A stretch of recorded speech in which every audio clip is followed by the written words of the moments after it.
ચૈતર વસાવાએ 75 લાખ રૂપિયા માંગ્યા હતા તે તોડ પ્રકરણમાં હવે નર્મદાના કલેક્ટરે યુ ટર્ન લીધો છે અને સાંસદ મનસુખ વસાવાના તીખા તેવર બાદ કલેક્ટરે કહ્યું છે કે રાજપીપળા નહીં પરંતુ કેવડિયા હેલીપેડનો આ મામલો છે।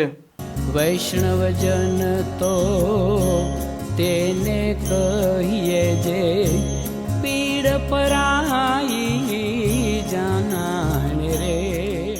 નમસ્કાર, આપ જોઈ રહ્યા છો નવજીવન ન્યૂઝ અને હું છું આપની સાથે તોફિક ગાંચી। ડેડિયાપાડાના ધારાસભ્ય ચૈતર વસાવાએ 75 લાખ રૂપિયા અધિકારીએ માંગ્યા છે અને આ મામલો કલેક્ટરે સાંસદ મનસુખ વસાવાને જણાવ્યો છે અને ત્યાર પછી મનસુખ વસાવાએ ચૈતર વસાવા પર આરોપ પણ લગાવ્યા હતા અને તેના કારણે નર્મદા અને ગુજરાતનું રાજકારણ ખૂબ ગરમાયેલું છે। આ મામલો ઘણા સમયથી ચર્ચામાં છે। ગઈકાલ એકાએક ચૈતર વસાવા કલેક્ટર ઓફિસ પહોંચે છે। આ કલેક્ટરને તે પૂછે છે કે જે પોતે ધારાસભ્ય છે તે કેવી રીતે અધિકારી પાસે પૈસા માંગી શકે ને તે સમયે કલેક્ટર આ મામલો નકારે છે અને આજે સાંસદ મનસુખ વસાવા અને ભારતીય જનતા પાર્ટીના હોદ્દેદારો પહોંચ્યા હતા નર્મદાના કલેક્ટર પાસે અને તેમણે કહ્યું હતું કે ચૈતર વસાવાએ 75 લાખ રૂપિયા માંગ્યા છે। વાત કલેક્ટર એટલે કે તમે જ મને જણાવી હતી અને ત્યાર પછી કલેક્ટર યુ ટર્ન લેતા કહે છે કે તેમને માર્ગ મકાન વિભાગના અધિકારીએ વાત જણાવી હતી અને રાજપીપળા નહીં પરંતુ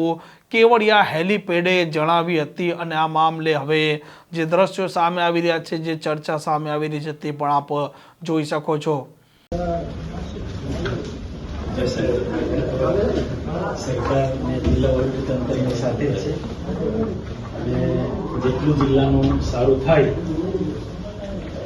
એ જ ઉદ્દેશથી અમે કામ કરતા હોઈએ છીએ। તો સાહેબ, તમારી દ્રષ્ટિએ તમે સાચો છો અને અમારી દ્રષ્ટિએ અમે સાચા છીએ। ઉપરાષ્ટ્રપતિ સાહેબ કેવડી આવ્યા અને એને આપણે બધા વિદાય આપી। વિદાય આપ્યા પછી જિલ્લા સંકલન સમિતિમાં ધારાસભ્ય ચૈતરભાઈ વસાવાએ પ્રધાનમંત્રીશ્રીના 2 કાર્યક્રમને લઈને પ્રશ્ન પૂછ્યો અને પ્રશ્ન પૂછ્યા પછી તમારે જે જવાબ આપ્યો એ એમને આપ્યો, પણ પછી એમને કાર્યપાલક ઇજનેર મોદી સાહેબ સાથે જે વાતચીત કરી હશે પૈસાની લેવડ દેવડ બાબતની, એ આપણે વાત થઈ। મોદી સાહેબ પણ હતા, તમે બી હતા, એની મધ્યે વાત થઈ મારી સાથે નીલભાઈ રાવ હતા। તમારો ઉદ્દેશ સાચો કે આ બધું અટકવું જોઈએ અને હેલીપેડ પર જ આ બધી વાત થઈ છે। આપણે કાર્યાલયમાં આપણે વાત થઈ નથી। ધારાસભ્ય અહીંયા આવીને તમને એવું કહે છે કે કાર્યાલયમાં નીલભાઈ મનસુખભાઈને વાત કર્યા, એ વાત તમે કીધું કે ખોટી વાત છે। આપણી જે વાત થઈ હતી સાહેબ હેલીપેડ પર વાત થઈ હતી અને એ પ્રજાના હિતની, જિલ્લાના હિતની એ જ વાત હતી।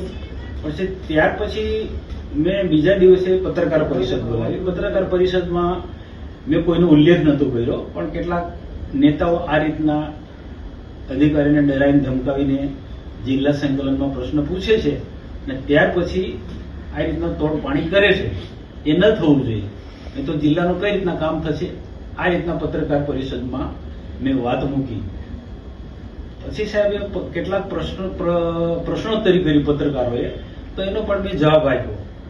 એને લઈને અમારા નાંદોદના ધારાસભ્ય દર્શનાબેન દેશમુખ જે છે એમની કંઈક ગેરસમજ થઈ, એને પણ પાછું ધરણા પર બેસવાનો નિર્ણય કર્યો। એ તમને પણ પત્ર આપ્યો અને બીજા ઘણી બધી જગ્યાએ પ્રદેશમાં પણ પત્ર આપ્યો।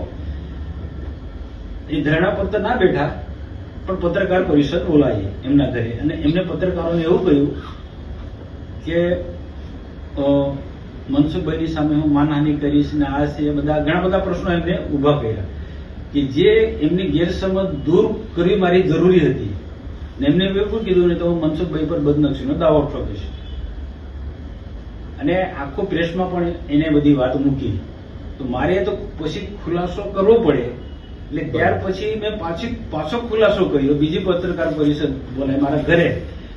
મારો ઉદ્દેશ એ હતો કે પ્રધાનમંત્રીનો આટલો સુંદર કાર્યક્રમ હતો, ભવ્ય કાર્યક્રમ હતો અને આખા દેશમાં નોંધ લેવાઈ છે અને જિલ્લા વહીવટી તંત્રએ પણ ખૂબ સખત મહેનત કરી છે। તમે બધાએ બહુ સખત મહેનત કરી છે અને પ્રધાનમંત્રીના જે બે કાર્યક્રમ થતા હોય, એકતા પરેડનો અને બિરસા મુંડા ભગવાનનો જન્મ જયંતિનો કાર્યક્રમ, આ ભવ્ય કાર્યક્રમ હોય અને ખૂબ લોકોએ એમાં ભાગ પણ લીધો છે.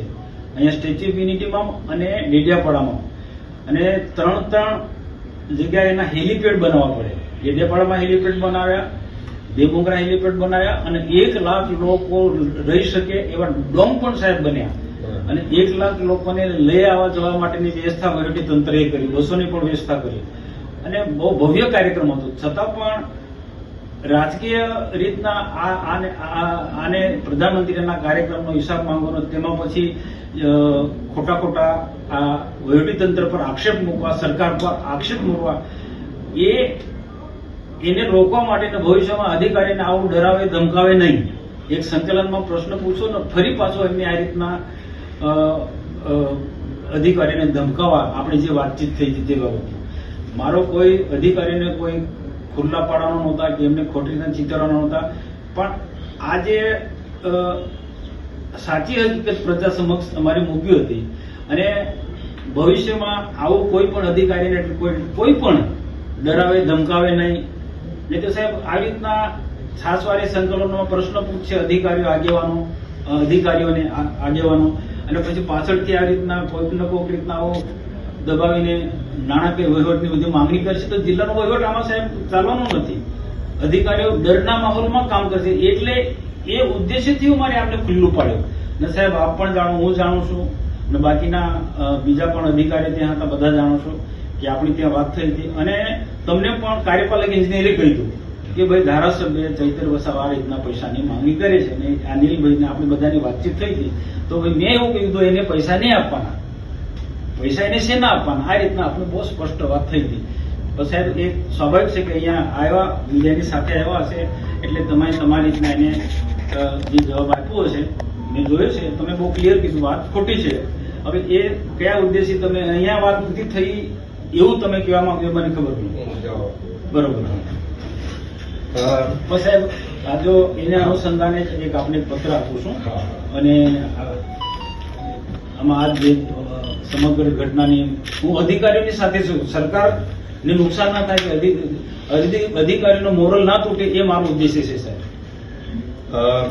માનનીય સાંસદ સભ્યશ્રી, આપણા માટે બિલકુલ આદરણીય અને સન્માનજનીય છે, એમાં કોઈ બેમત નથી. બીજું કે જે એમને મુદ્દાઓ કીધા એ મુદ્દાઓને પણ હું સમર્થન આપું છું. અને જે માનનીય સંસદ સભ્યશ્રીએ કીધું એ પ્રમાણે હેલિપેડ પર અમારે વાત થઈ હતી, અને એ એક્ઝિક્યુટિવ એન્જિનિયર સ્ટેટ જે છે એના મારફત આ વાત જણાવી હતી. અને આ મુદ્દે જે ડેડિયાપાડા ધારાસભ્યશ્રીએ જે આવેદન આપ્યું છે એની મેં તપાસ પણ સોંપી દીધી છે, અને એ વાત મેં હેલિપેડ પર કીધી હતી. એમને જે એમના લેટરમાં કીધું કે અહીંયા કાર્યાલયમાં મારી ચેમ્બરમાં વાત કરી, તો એ વાત ખોટી છે. પણ હેલિપેડ પર આ વાત થયેલી, અને આવી રીતના રૂપિયાની માંગણી થઈ છે, એ પણ ત્યાં હેલિપેડ પર થયેલી. અને બીજું કે એ સીધી મારી સાથે એમને ટોક નથી કરી, પણ એક્ઝિક્યુટિવ એન્જિનિયરને મારફત, કોન્ટ્રાક્ટરો મારફત આ માંગણી કરી છે. એ વાત મારે અન્ય સંસદ સભ્યશ્રી જોડે થઈ હતી. અને આ જિલ્લાની અંદર આપણે માનનીય મોદી સાહેબના એ 15 દિવસમાં આટલા 2 મોટા ભવ્ય કાર્યક્રમ થયા, સફળતાપૂર્વક પદાધિકારી સંગઠન, જિલ્લા વહીવટીતંત્રએ જે આને ખૂબ સારી રીતના એ કર્યું, એ માટે આપણે તો ગૌરવ અનુભવવું જોઈએ કે આપણા જિલ્લાને માનનીય મોદી સાહેબ 15 દિવસમાં 2 વખત આવ્યા, અને આ જિલ્લાને ઘણી બધી વિકાસના કાર્યોની ભેટ આપી. તો આ તબક્કે હું પદાધિકારી સંગઠન, માનનીય સાંસદ સભ્યશ્રી તમામનો આભાર માનું છું. Thank you. તમને સાહેબ અમે તો જો જે પણ આમ હવે જોવાનું તે રહેશે કે એક તરફ કલેક્ટર ચૈતર વસાવાને 75 લાખ રૂપિયા માંગવાના પ્રકરણમાં ના પાડી રહ્યા છે, અને સાંસદ મનસુખ વસાવાને હા પાડી રહ્યા છે. તો આ મામલે શું તપાસ થાય છે, અને તપાસના અંતે જો આ વાત સાચી ઠરે છે તો ચૈતર વસાવા સામે ગુનો દાખલ થશે, તે પ્રશ્ન પણ હજી ઉપસ્થિત છે. આ પ્રકારના સમાચાર માટે નવજીવન ન્યૂઝ ચેનલને જોડવાનું ભૂલતા નહીં. નમસ્કાર.